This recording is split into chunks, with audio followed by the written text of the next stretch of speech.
жаратканым берсе эгер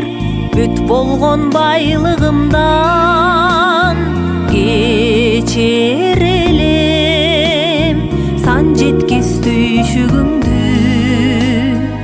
өзүм алсам апаке кадырыңа